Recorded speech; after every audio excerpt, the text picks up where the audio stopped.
Isang pinagpalang araw, St. Peterians. Amen?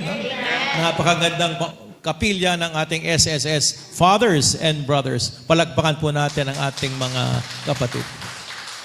Nabit ko kanina si Father Phil at sa kanyang mga alagang mga doggies na mga cute. So tayo po ay pumasok na sa karaniwang panahon. Tita Del, we are now in the ordinary season. Magandang kulay ng simbahan yan. Green. Wear something green. Diba? Alma, paborito mo ba ang green? Ano mga favorite color mo, Alma? Ako, black. Para magbukang payat tayo, no? Mag-black tayo. Anyway, no? Green po ang ordinary season hanggang November yan. Napakahaba ng ordinary season, no? Bakit napakahaba ng ordinary season? Nawala na yung ating mga great solemnities. Tapos na ang mga great solemnities natin. Tapos na ang mga major liturgical feast tulad ng Advent and Christmas and Lent and Easter. Tayo po nasa isang mahabang karaniwang panahon. 33 weeks, napakahaba ng ordinary season. Bakit kaya ginawang napakahaba nito? No? Tulad nyo, tulad ko, syempre, absent ako na tinuro ng teacher. Siguro dahil sa simbahan na that we become more aware, alert, no? In the presence of God in our ordinary days, no? Ordinary moments of our lives. Kasi mas maraming ginawa ang Diyos ng mga ordinaryong tao tulad natin, no? Konti lang naman ang ginawang Elon Musk, no? Pinakamayaman sa buong mundo. $1 trillion ang kanyang asset ngayon, pinakamayaman. Konti lang naman ang ginawa ng Diyos ng mga trillionaires, di ba? No? Erwin, ano? Hindi tayo billionaire, millionaire, ano? Konti lang. Maraming ordinaryong tao, no? Kaya because Jesus was himself an ordinary person, no? In Galilee, no? For 30 years bago siya nagsimula ng kanyang ministry, no? So let's be conscious of the presence, no, of God in the ordinary events of our lives. Amen. No? At ang maganda, pagpasok natin ng ordinary season, napakaganda ng ating gospel at mga pagbasa. No? It's about the meaning of a calling. No? Tayo tinawag ng Diyos. Sapagkat tayo ay, sabi nga sa Exodus 19, sa unang pagbasa, tayo pinagpala ng Diyos. No? We are a community of priests, a holy nation, a special possession of God. No? In the old, pinili ang Israel. No? Sa lahat ng tribo, noong unang lumang tipan, pinili ang Israel na napakalapit sa puso ng Panginoon. No? Priceless possession ang Israel. Tulad natin mga Kristiyano, tayong pinagpala ng Diyos. We're the holy nation, a holy people set apart. No? A technical word nga niyan sa Old Testament, segula. Segula. Pakisabi nga. Yan, no? Segula, no? Sa Tagalog, ang ibig sabihin niyan ay tanging yaman. No? Yan, tanging yaman, no? Kaya, Erwin, no? Sabihin mo kay Alma, no? You are my segula. No? Tanging yaman, precious possession, pinakamahalaga na isang yaman na binigay sa inang Panginoon. Segula. Tayo ang segula ng Panginoon. Tayo ang kanyang pinagpalang bayan ng Diyos. Amen? Palagpakan natin si Lord. Ayan, no? At bilang pinagpala, tayo tinawag ng Diyos. No? Lahat po tayo tinawag ng Diyos. Walang aksidente sa mundo. No? Walang aksidente sa mundo. May dahilan bakit tayo tinawag ng Diyos. No? Sabi nga ni Oscar Wilde, 2 ang pinakamahalagang araw sa buhay natin. Ano yung unang pinakamahalagang araw sa buhay mo? 2 yan eh. Yung ikaw ay isinilang. Yan ang unang pinakamahalagang araw sa buhay mo nung sinilang ka. Kaya in the count of 3, isigaw nyo ang birthday nyo. Siyempre, mas malakas ang sigaw ni Erwin sa araw na ito. Okay, no? Count of 3, isigaw nyo ang birthday nyo, month at saka yung araw. Ready? 1, 2, 3! Ako, June 3. June 14. Gemini. The best, no? Diba? Yan ang unang pinakamahalagang araw sa buhay nyo, birthday mo. Ay, anong pangalawa? Ang pangalawang pinakamahalagang araw sa buhay mo, nang masumpungan mo, bakit ka nilikha ng Diyos? No? Anong iyong calling? Yun ang pangalawang pinakamahalagang araw sa buhay nyo. Na ma-discover mo, hindi mo ma-invent, ma-discover mo kung bakit ka nilikha ng Diyos sa mundong ito. Brothers, alam niyo na ba? Ba't kayo nilikha ng Diyos sa mundong ito? Dapat malaman nyo. Sapagkat pa hindi nyo malaman, para kang hilong-talilong tumandang walang pinagkatandaan. Kaya may mga tao, walang naging nangyari sa buhay nila. Bakit? Hindi nila nasumpungan ang kanilang calling. No? Kaya you have to ask the Lord, ano ba ang aking calling? Lahat tayo may calling. Walang taong walang calling. Kaya ka nilikha ng Diyos, merong kang calling. Amen? Okay? Sabi mo sa katabi mo, ano calling mo? Calling. Unang-una, hello? Huwag niyong kalilimutan, it is a gift from God. The calling is a gift from God. Galing sa Diyos yan. Hindi mo inimbento yan. No? Hindi mo ginawa yan. No? Yan ay galing sa Panginoon. Ito ay libre. Hindi mo binayaran. Hindi mo binargain. Hindi ka naglagay dyan. It is a gift from God. No? It's a gift. It's a charis. Sabi nyo nga, charis. No? Yan. Gift from God. Free. 100% gratuitous. Gift from God. Lahat tayo ay may calling. Iba-iba lang nga ang ating mga calling, pero lahat tayo na Jeremiah chapter 1, verse 5. No? Before you were in the womb, I knew you. Before you were in the womb, I knew you. Before you saw the light of day, I have a plan for you. Jeremiah chapter 1, verse 5. No? Kaya yan, number one, it's a gift from God. No? Di ba? Kaya palagi tayo nagpapasalamat na tayo tinawag ng Diyos, pinagpala ng Diyos upang magkaroon ng calling. Sabi ng iba, meron kang mission. Sabi ng iba, meron kang purpose. Ang mahalaga, meron kang calling. Amen? Palagpakan natin si Lord. Ayan. Number 2, huwag niyong kalilimutan, no? Huwag niyong kalilimutan, no? God called us according to God's purpose. He gave us a calling according to His purpose. May plano ang Diyos para sa iyo. No? And the plan of God is good for you. Because God is good. And all the time, the plan of God is great for you. The best for you. No? Kaya meron tayong purpose. Meron tayong dakilang hangarin. Sabi nga sa Romans 8:28. Roma 8:28. Huwag niyong kalilimutan. Everything will turn out good. No? As you are called according to God's purpose.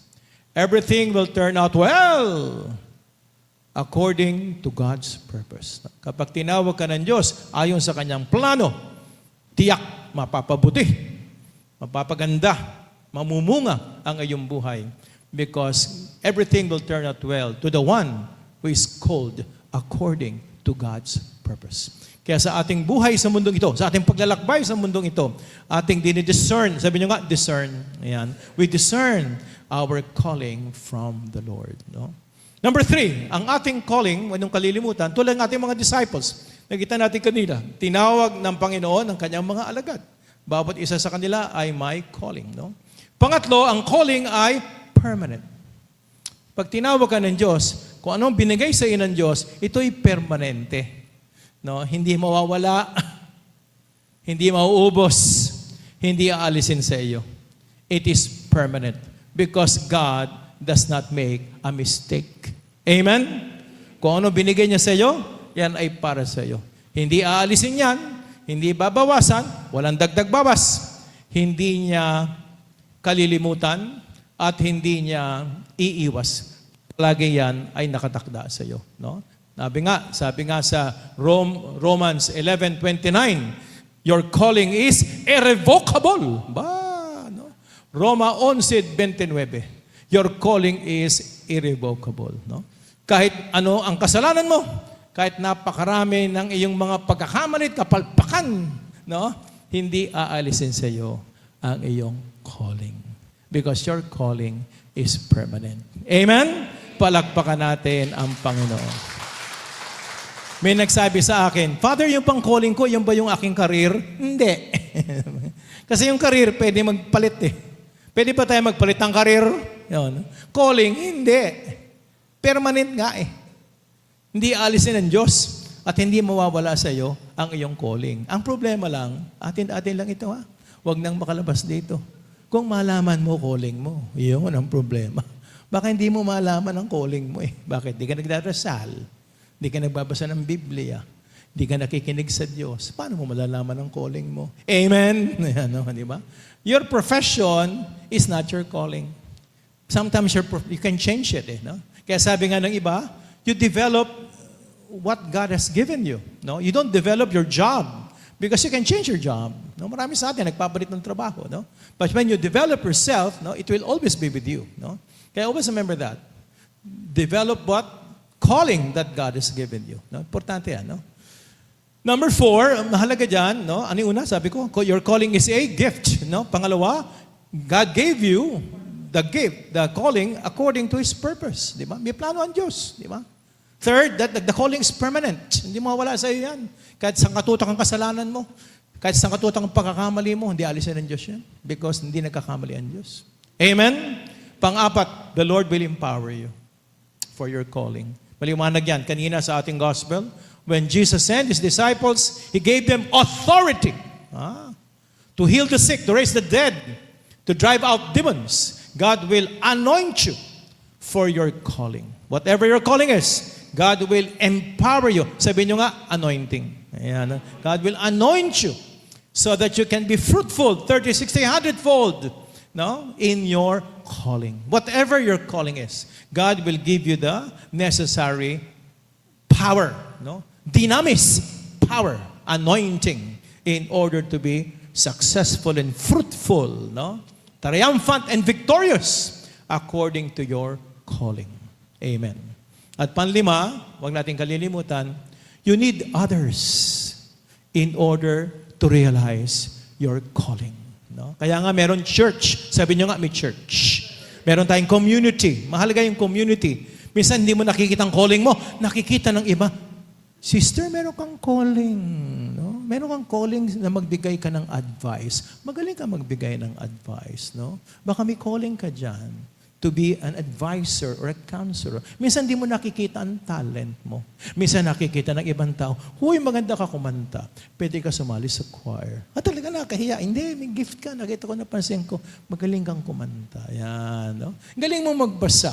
Pwede kang maging lecturer. No? Meron kang leadership quality.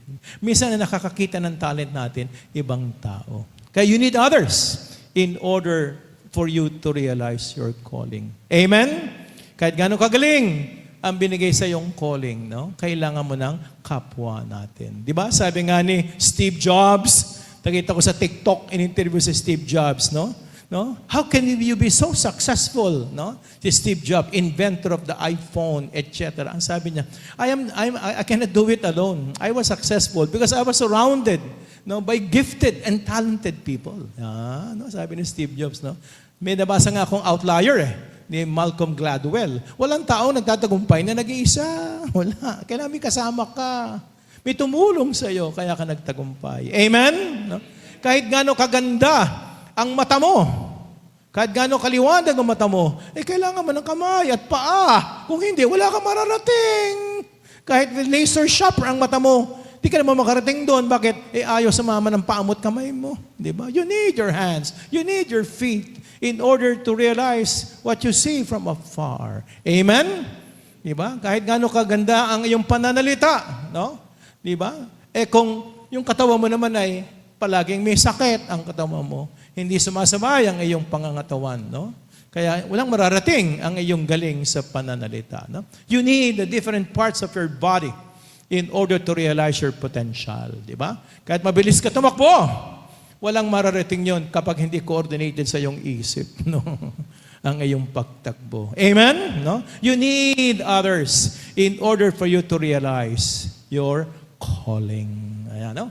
Kaya the Lord gave us a church. The Lord gave us a community, no? A caring and sharing community, no? Tayo rin sa ating formation bilang mga seminarians. You can never realize your calling if there are no formators, no? Counselors, di ba? Advisors, confessors, teachers, in order to hone the talent that God has given you. Amen? Yan, and of course, the last but not the least, so ano calling mo? Anong calling mo? Siyempre, kulang ang homily. Kailan imbitahan nyo ko uli, no? Para i-share sa inyo, ano ba talaga ang calling ko? Amen? Palagpakan natin si Lord. Hallelujah. No? Kasi ordinary season Pag ordinary season, ang sermon ko, part 1, part 2, part 3. Anyway, no? Makita tayo next month as we continue this celebration. We're now in the ordinary season, the longest season, very fruitful season for us to be aware of the presence, the power, and the grace of God in our ordinary lives. And when you talk about ordinary lives, we talk about what is our purpose in this world, no? And our readings for today reminds us that we are a segula. Mahal tayo ng Diyos. At bawat isa sa atin, tinawag ng Diyos. Walang aksidente, tinawag ka ng Diyos. So let us try to pray and discern, what is my calling? And how can I maximize my calling from the Lord in order to give glory to God? Amen. Amen. God is good all the time. Thank you for joining us today. View our past broadcasts on our Facebook page, St. Peter Community, and subscribe our YouTube channel. Like, share, and hit the bell.